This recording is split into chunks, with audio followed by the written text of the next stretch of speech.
दोस्तों, इस वीडियो की शुरुआत में सबसे पहले पिछली खबर की एक खबर आप लोगों को थोड़ा सा अपडेट के साथ और बता देते हैं। उसके बाद जो लेटेस्ट अपडेट हैं वो आपके सामने रखेंगे। पिछली वीडियो में मैंने आपको बताया था कि इराक के अंदर अमेरिका के 2 तेल भरने वाले विमान बुरी तरह से तबाह हो गए। अब इन विमानों पर हमला हुआ, क्या हुआ, अमेरिका खुलकर तो नहीं बता रहा है, लेकिन यह बात कबूल कर ली है अमेरिका ने कि अब इसमें 6 लोगों की जान चली गई है। दरअसल इराक के अंदर जो एक विमान पूरी तरह से क्रैश होकर नीचे गिरा, उसमें 6 लोग सवार थे, सबकी मौत हो गई है।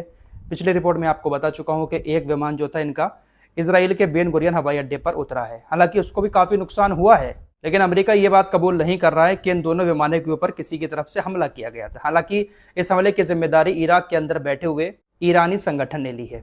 ईरानी संगठन जो इराक के अंदर है उसने कहा कि हमने इन दोनों विमानों पर हमला किया था, एक को पूरी तरह से खत्म कर दिया, एक थोड़ा सा बच निकला, इसराइल के अंदर जाकर उतर गया। अमेरिका की तरफ से लगातार ये दावे किए जा रहे हैं कि ईरान हमें कोई नुकसान नहीं पहुंचा रहा है। हकीकत यह है कि ईरान ने इनके बहुत सारे लोगों को मारा भी है और बहुत सारे लोगों को गंभीर रूप से घायल भी किया है। और घायल ऐसे नहीं हुए हैं, खतरनाक तरीके से घायल हुए हैं।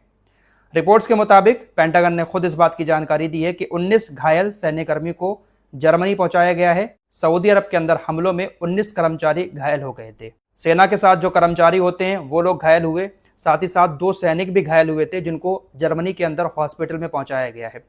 इन अमेरिकी कर्मचारियों का इलाज जर्मनी के अंदर चल रहा है। ड्रोन अटैक में ये सारे के सारे घायल हुए हैं। कुवैत के अंदर अमेरिका ने अपने 6 सैनिकों की मौत को बोली। 20 लोग गंभीर रूप से घायल होकर जर्मनी के हॉस्पिटल में पहुंचे और चोटें इतनी गंभीर बताई जा रही हैं रिपोर्ट्स के मुताबिक, दिमाग में चोट लगी है, सर फट गए हैं, हाथ पैर डैमेज हो गए हैं, गंभीर रूप से घायल हुए हैं। इसी वजह से उनको जर्मनी के हॉस्पिटल में तुरंत पहुंचा दिया गया। कुवैत, सऊदी अरब, इराक, इन तमाम जगहों पर अमेरिका के सैनिकों को ज्यादा नुकसान हो रहा है। डोनाल्ड ट्रंप है कि मानने का नाम ही नहीं ले रहे हैं। लगातार ईरान को बड़ी बड़ी धमकियां डोनाल्ड ट्रंप की तरफ से अभी भी दी जा रही हैं। जहां एक तरफ डोनाल्ड ट्रंप दावे कर रहे हैं, पेंटागन दावा कर रहा है कि भाई जितने भी नेता हैं ईरान के, उनको ज्यादातर को हमने मार दिया और जो भी हैं वो अभी बिल में घुसे हुए हैं, बाहर नहीं निकल रहे हैं। लेकिन आज कुद्स डे था। ईरान के अंदर जो कुद्स डे मनाया गया उसमें तमाम ईरानी नेता सड़कों पर हंसी मजाक करते हुए, घूमते हुए अपनी पब्लिक के साथ नजर आए। सबके फोटो आपके स्क्रीन पर हैं। इसमें विदेश मंत्री भी हैं, इसमें सुरक्षा परिषद के अधिकारी भी हैं, जिनको लगातार अमेरिका धमकी दे रहा है, डोनाल्ड ट्रंप धमकी दे रहे हैं। वो सारे के सारे नेता सड़कों पर अपनी पब्लिक के साथ नजर आए।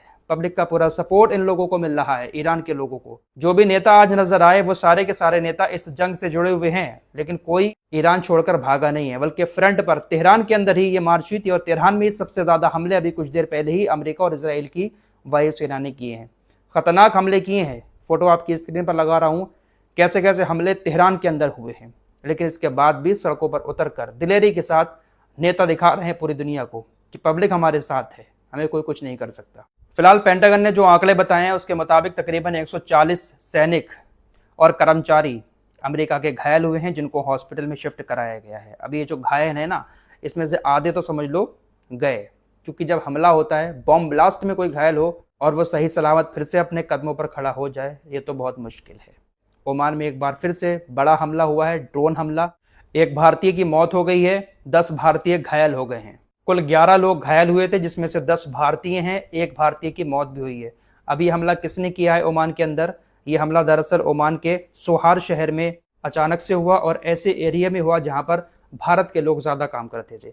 एक नहीं, 2 भारतीयों की मौत की खबर है, 10 भारतीय इसमें घायल बताए जा रहे हैं। भारत की बात चली है तो एक खबर आपको और बता दूं, हमारे देश के अंदर जो ईरान की एम्बेसी बनी हुई है, उसके जो राजदूत हैं, उनकी तरफ से कहा गया है कि बहुत जल्द दुनिया के सामने नजर आ जाएगा कि भारत के जहाज स्ट्रेट ऑफ हॉर्मुज से क्रॉस होकर भारत आ रहे हैं। उन्होंने कुछ ऐसी बातें कही हैं जिससे यह अंदाजा लगाया जा रहा है कि शायद हो सकता है कि बहुत जल्द भारत के जहाज़ों को स्ट्रेट ऑफ हॉर्मुज से क्रॉस होने की इजाज़त मिल जाए।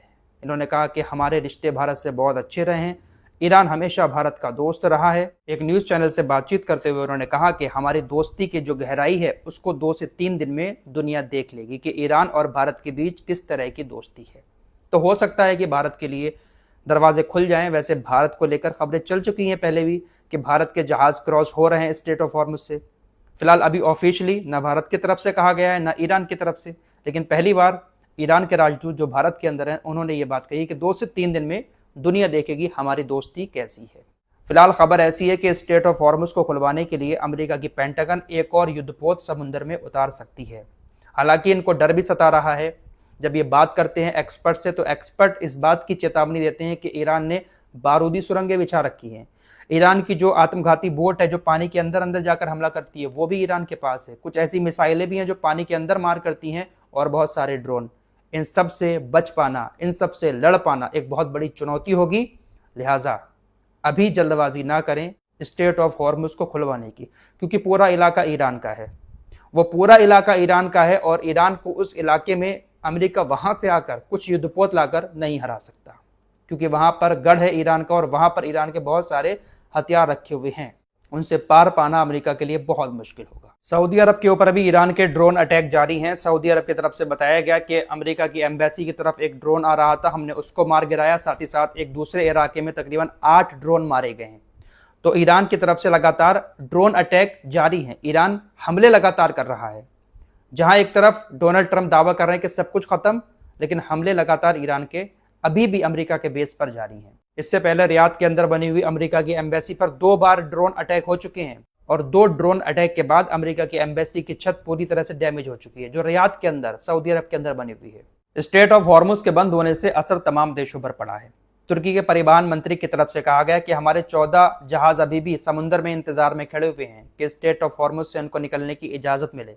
हमारे 15 जहाज आ रहे थे, हमने बहुत ज्यादा कहा सुनी की, बहुत ज्यादा रिक्वेस्ट की, तो एक जहाज को स्ट्रेट ऑफ हॉर्मुज से निकाला गया। सही सलामत वो जहाज आया है। 14 जहाज अभी भी खड़े हुए हैं। तो पूरी दुनिया इस वक्त समुद्र में अटकी हुई है। अटकाया किसने है? अमेरिका, इजराइल कहीं ना कहीं इसके जिम्मेदार हैं। ना युद्ध छेड़ते, ना इस तरह से ईरान स्ट्रेट ऑफ हॉर्मुज को बंद करता। लेकिन झल्लाहट डोनाल्ड ट्रंप को इस बात को लेकर बहुत ज्यादा हो रही है कि ईरान ने स्ट्रेट ऑफ हॉर्मुज बंद क्यों किया है। ऐसे ही हूतीज को लेकर ये लोग बहुत ज्यादा खुन्नस खाते हैं। हूतीज को भी ये लाल सागर में नहीं हरा पाते हैं। हूतीज के ठिकानों पे बहुत हमले किए, लेकिन हूतीज लाल सागर में लगातार इनके जहाजों को निशाना बनाते रहते हैं। तो समुद्र में इनके करीब आकर अमेरिका को जीत पाना ये बहुत मुश्किल है। फिलहाल इराक के कुर्दिस्तान एरिया में एक ड्रोन हमले में फ्रांसीसी सैनिक भी मारा गया है। इमैनुअल मैक्रो जो फ्रांस के राष्ट्रपति है, उनकी तरफ से यह जानकारी दी गई है। पहली बार कोई फ्रांस का सैनिक हमलों में मारा गया है। मिडिल ईस्ट में कमी किसी की नहीं है, भरे पड़े हैं तमाम देशों के सैन्य अड्डे। फिलहाल के लिए इतना ही। कुछ और लेटेस्ट अपडेट के साथ फिर हाजिर होऊंगा। अपना ख्याल रखिएगा। अल्लाह हाफिज।